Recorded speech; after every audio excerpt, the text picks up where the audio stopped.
Método de inglés por el profesor Juan Marín Aguilú. Indicaciones para el uso de este método. Aprenda a estudiar.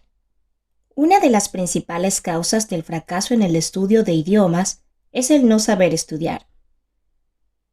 Aquí anotaremos diferentes partes que componen cada lección de este método y cómo debe estudiarse cada una. Este método es un curso pedagógico enteramente comprensible, gramatical y práctico, y estudiándose debidamente, el alumno conocerá el idioma inglés a fondo al terminarlo, en tiempo relativamente corto, 1 año o poco más. 1. Verbos regulares. Toda lección, desde la tercera en adelante, empieza con un grupo de verbos regulares. Cada infinitivo debe repetirse en alta voz, poniendo especial cuidado en la pronunciación muy eficaz que aparece entre paréntesis y luego escribirse repetidas veces hasta llegar a aprenderse de memoria. Los diferentes usos idiomáticos de estos verbos deben estudiarse concienzudamente, analizándose y comparándose su manera extraña para el estudiante de habla española con su equivalente en castellano. Cada uno de ellos es su forma infinitiva o general. Debe repetirse en alta voz y escribirse muchas veces. Ejercicio de repetición y conjugación para aprender el verbo. Después de cada grupo de verbos, sigue un ejercicio de continuación con todas las personas, el cual consta de diferentes oraciones ilustrando los verbos nuevos. Las oraciones en cada uno de esos ejercicios fueron muy bien pensadas y estudiadas.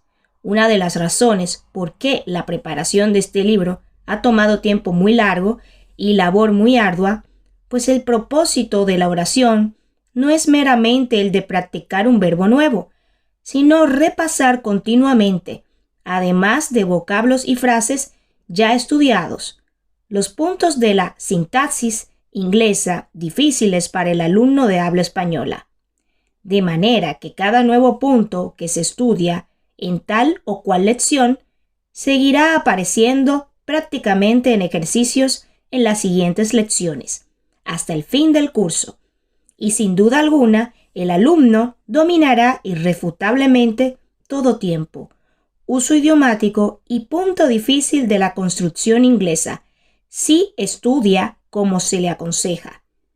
También se tuvo cuidado que cada una de estas oraciones, miles en todo el texto, dijera algo muy natural y lógico de necesidad frecuente, evitándose así oraciones tontas, innecesarias y de ningún valor para el estudiante.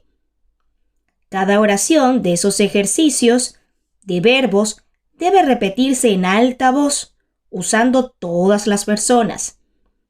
El alumno que solamente lee la oración una vez con la primera persona, no importándole repetirla con las otras personas, se hace un gran daño. El aprendizaje de cualquier cosa y particularmente de un idioma se realiza con el ejercicio repetido. Aquel se dominará, no olvidemos, a fuerza de repetición constante, en alta voz, usando por supuesto un sistema que sea indiscutiblemente claro, gramatical, práctico y completo. Ejercicio de preguntas. Después del ejercicio de repetición sigue, para intensificar aún más el estudio del verbo y todos los puntos difíciles de la construcción inglesa, un ejercicio de conversación o preguntas. Cada pregunta debe leerse en alta voz, con naturalidad y ritmo con que se leería en español.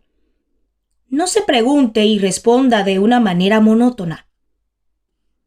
Si hay dificultad, léase la traducción de la pregunta en español y luego dígase en inglés imitando el tono y la naturalidad con que se lee en castellano.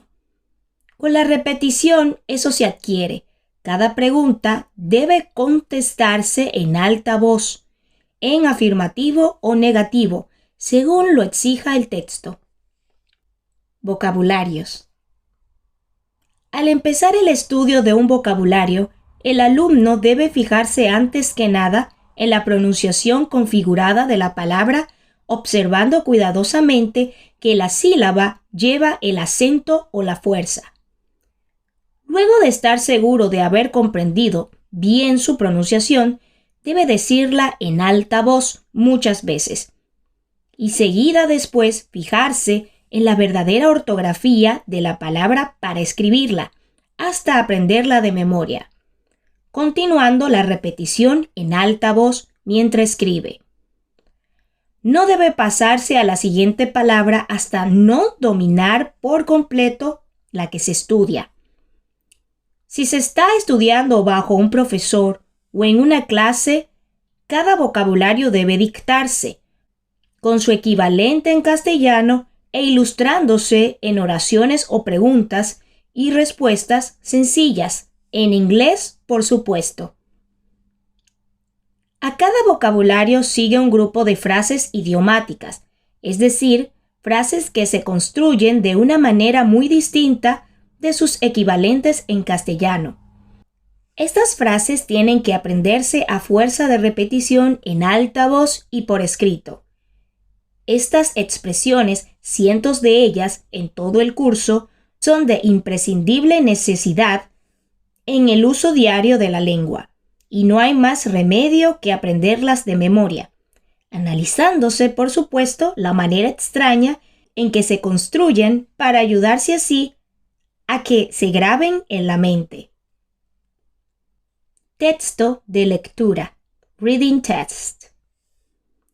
El reading text es una narración que encierra las palabras y frases nuevas y otras ya aprendidas. También ilustra puntos gramaticales ya estudiados en lecciones anteriores. Nunca debe empezarse esta lectura hasta el vocablo nuevo.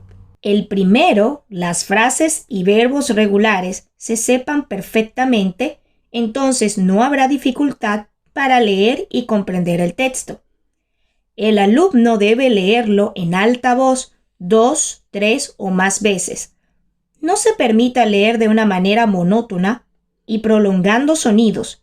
Si tiene dificultad, lea la traducción al español en frases cortas y luego imite el ritmo y la entonación al leerlas en inglés. Conversación. Después de leerse el reading test a entera satisfacción, se sigue con la conversación, preguntas y respuestas en inglés, por supuesto, basadas en reading test. Deben leerse en alta voz y contestarse en alta voz. Gramática.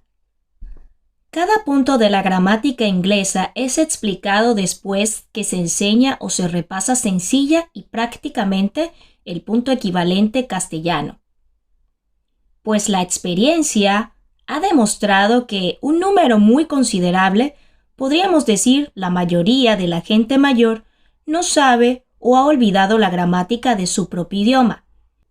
Creo que cada punto gramatical debe explicarse primero en el idioma del alumno y luego en el idioma extranjero, haciendo resaltar la semejanza o disparidad. Después que se comprenda, sin la menor duda, el punto que se explica y se comenta, el alumno debe aprenderse de memoria en ambos idiomas los ejemplos que da el libro y otros que añada el instructor, si lo tiene. No debe pasarse al otro punto gramatical hasta después de practicar en forma de conversación e en inglés el punto ya aprendido. Hay profesores y autores de libros para idiomas que consideran la gramática de poca importancia. Yo creo lo contrario. Mis años de experiencia en el estudio y en la enseñanza de idiomas extranjeros prácticos, con todo mi empeño en pos de un resultado satisfactorio, me han convencido de la imperiosa necesidad de la gramática. El aprendizaje de un idioma extranjero debe llevarse a cabo sin descuidar en absoluto lo idiomático, a base del estudio de la gramática en ambos idiomas simultáneamente. Verbos irregulares. Cada lección tiene 2 grupos de verbos irregulares, en diferentes partes de ella. Deben aprenderse de memoria repitiéndose en alta voz y escribiéndose. 1. Cada infinitivo con su traducción literal. 2. Las partes principales de cada verbo. 3. Las frases con su infinitivo, cada una ilustrando los diferentes usos idiomáticos. Luego siguen ejercicios de repetición y de preguntas, los cuales deben estudiarse tal como se explica para los verbos regulares en los tópicos C y D, y de estas indicaciones. Examen o prueba. El examen al fin de cada lección consta de ejercicios de conversación, preguntas en inglés que deben contestarse íntegramente en inglés y luego ejercicios de traducción del castellano al inglés. El alumno no debe hacer este examen sin antes repasar la lección que acaba de estudiar. En estos últimos años, notamos que la idea general entre profesores y autores de libros para idiomas es omitir lo más posible ejercicios de traducción del idioma del alumno al extranjero, tratando así de usar casi exclusivamente el método directo, es decir, solamente hacer uso del idioma que se aprende. En mi opinión, usar exclusivamente el método directo es un gran error. El estudio después de años queda incompleto y en la mayoría de los diferentes puntos de la sintaxis, vocablos, fraseología, queda inseguro o dudoso. Un idioma extranjero debe enseñarse en continua comparación con el idioma del alumno, sin que, por ello, se descuide desde la primera lección el uso de método directo, es decir, numerosos ejercicios de conversación en el idioma extranjero. Mientras el alumno vaya progresando, se irá usando más y más en la clase la lengua que se aprende. Pero la prueba final debe ser siempre un ejercicio de traducción del idioma del alumno al extranjero.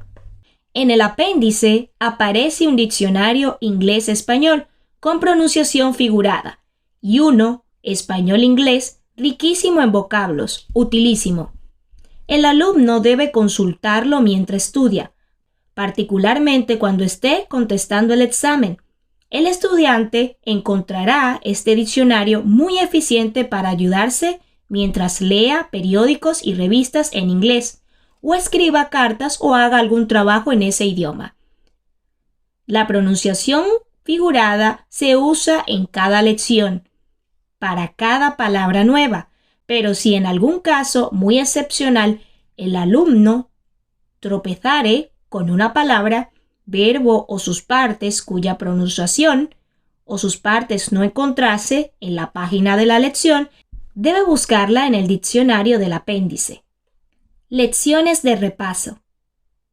Después de cada 5 o 6 lecciones viene una de repaso, las cuales deben estudiarse concienzudamente.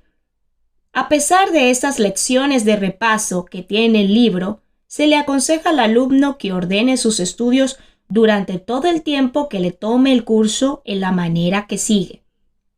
Después que haya terminado la lección 2 del libro y se disponga a empezar el estudio de la tercera, dedique los primeros 15, 20 o 25 minutos a repaso. Empiece con la primera página de la primera lección y al cabo de esos 20 minutos marque hasta donde llegó y luego dedique el resto del período del estudio a partes de la lección avanzada. Cada día empiece su estudio con el repaso desde donde lo dejó la vez anterior y luego estudie lo avanzado. Repasando se cubren muchas páginas más que estudiando y ese repaso alcanzará el estudio de lo avanzado. Entonces, siguiendo la manera sistemática en el estudio diario, vuelva a empezarse el repaso con la primera página de la primera lección, seguida después por la asignación avanzada, y así cada periodo de este estudio hasta que el repaso alcance lo avanzado, continuándose ese sistema hasta el fin del curso. La persona que estudie hasta la última lección en esa forma tendrá un resultado bellísimo, dominará la lengua. Conozco a personas que han estudiado 4 o 5 idiomas de esa manera con gran éxito. Es algo muy fácil. Es un asunto de sistema, de hábito.